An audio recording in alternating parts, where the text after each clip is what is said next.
Here we are at the Lincoln Memorial. A lot of people credit this guy with ending slavery, but in reality, it takes more than one person to bring about change on that kind of scale. We can see that today with movements like Black Lives Matter, people from all walks of life coming together for a common cause. Although we have social media these days, the grassroots nature of people fighting for change remains the same. The abolitionist movement of the mid-1800s was no different. And if we want to understand Black Lives Matter and the racial conflicts of today, we have to go back and take a look at their roots.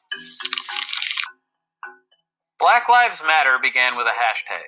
After the acquittal of George Zimmerman for the killing of an unarmed black teenager, Trayvon Martin, community organizers began an online campaign fighting police violence against black people. The hashtag Black Lives Matter spread across the internet and reached thousands of people. But the movement wasn't only an online campaign. It has organized demonstrations and protests, employing not only diverse tactics, but embracing people from all kinds of backgrounds into the movement. But this kind of grassroots activism is just the most recent example in a long line of movements fighting for equality that can be traced all the way back to the Civil War.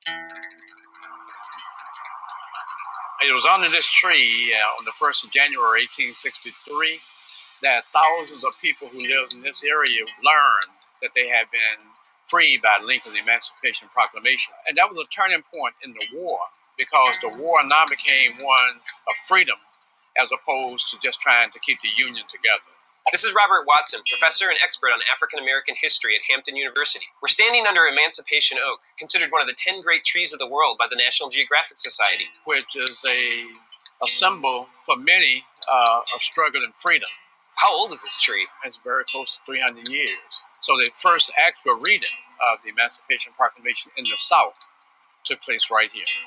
Right under this tree. Right under this tree. But the fight to end slavery began long before the Civil War. After the Revolutionary War, the North began to pass laws making slavery illegal, and by 1804, slavery was outlawed in all northern states. But it continued in the South, and the years leading up to the war are underscored by the hard work and tireless efforts of the abolitionist movement to end slavery everywhere in the United States. Well, the abolitionist movement in this country started in the early years of the 19th century.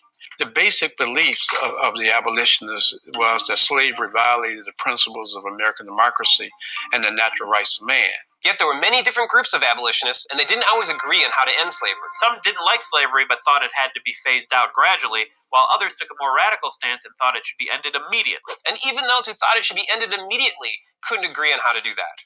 Let's just for a moment reflect on William Lloyd Garrison and Frederick Douglass. William Lloyd Garrison was a journalist and social reformer who printed an anti-slavery newspaper and founded the American Anti-Slavery Society, one of the first movements to call for the immediate abolition of slavery, albeit through pacifist means. Frederick Douglass was a former slave who escaped to freedom and became a fierce supporter of the abolitionist movement. He traveled the country giving eloquent and powerful speeches against slavery. Garrison was impressed by Douglass and wrote about him in his paper, and the two became some of the fiercest opponents of slavery in the nation. Douglass and Garrison seemed to agree on how slavery should come to an end, but Douglass actually, I think, was more aggressive and assertive.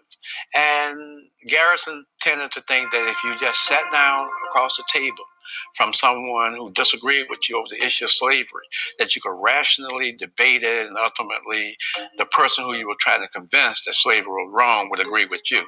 Well, that wasn't the case, because slavery was an economic institution in which a great part of the nation was dependent upon slavery, North and South. Cotton was a huge export, and the South supplied over 60% of the world's cotton, and the cultivation of this cotton was done largely by slaves. Many people in the South feared that the abolition of slavery would destroy the cotton industry, and as a consequence, the Southern economy. So while many people may have questioned whether slavery was right, they saw it as too fundamental to their livelihood to abolish. And many opponents of slavery were met with hostility and violence. While some abolitionists, like William Lloyd Garrison, were generally pacifists in their methods, others weren't so mild-mannered. Like David Walker, an African-American who wrote and distributed an 1829 pamphlet called Appeal to the Colored Citizens of the World. In it, David Walker argued that slavery should be ended immediately, and African-Americans should fight for their rights and equality through the use of violence if necessary. More pacifist abolitionists like Garrison denounced Walker's support of violence, but as the pamphlet circulated throughout the South, some Southern states banned the publication of anti-slavery materials